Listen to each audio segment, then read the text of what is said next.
The project is called Inspire Nature, and it's born out of an exhibition which is opening at the Fitzwilliam Museum in the next few months called True to Nature, which is an exhibition of 100 oil paintings depicting the natural world, exploring the links between the arts and the sciences.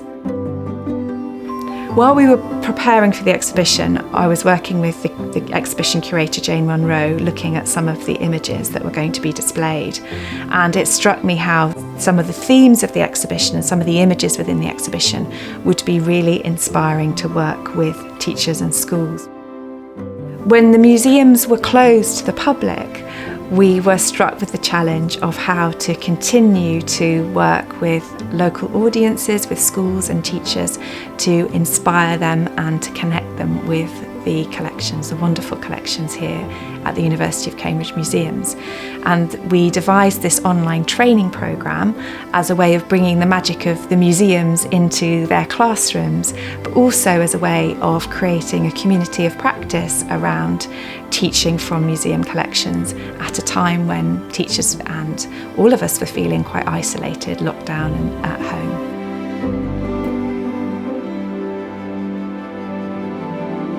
Our art leader and myself were able to attend the online training and to hear from the experts from various museums, introducing some of their resources and giving those specific points which can really help us to decide which ones would be useful for us.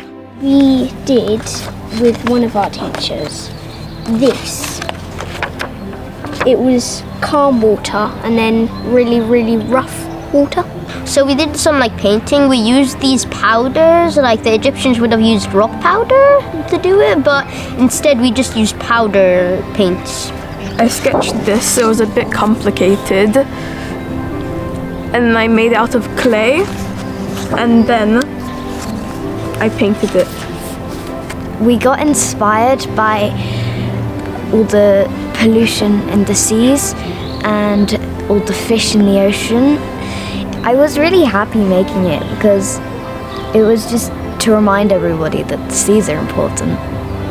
Yeah, it was really fun. It was better than instead of doing lessons all day. It was really fun.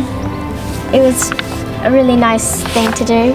It was absolutely wonderful to see the children's response. There were so many things we could choose from, but particularly the information on specific paintings, input from perhaps the Zoology Museum or the Botanic Gardens on, again, specific scientific links we could make. And of course there would be historical links, and sometimes it was just the visuals, the images of particular resources with some of that key interesting information.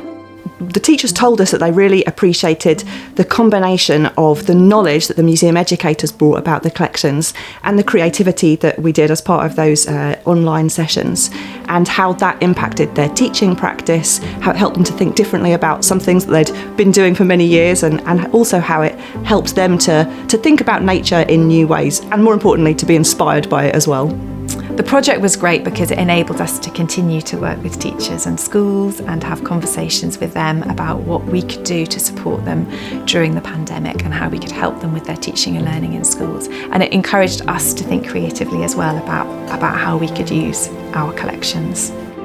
This project's really shown how museum collections and objects can help us to connect with the world around us and make sense of the world around us. So it goes beyond just learning, and it's actually about who we are as a community and where we are, and how we can support one another through difficult and challenging times. And actually at a time when people felt very isolated, this project brought people together.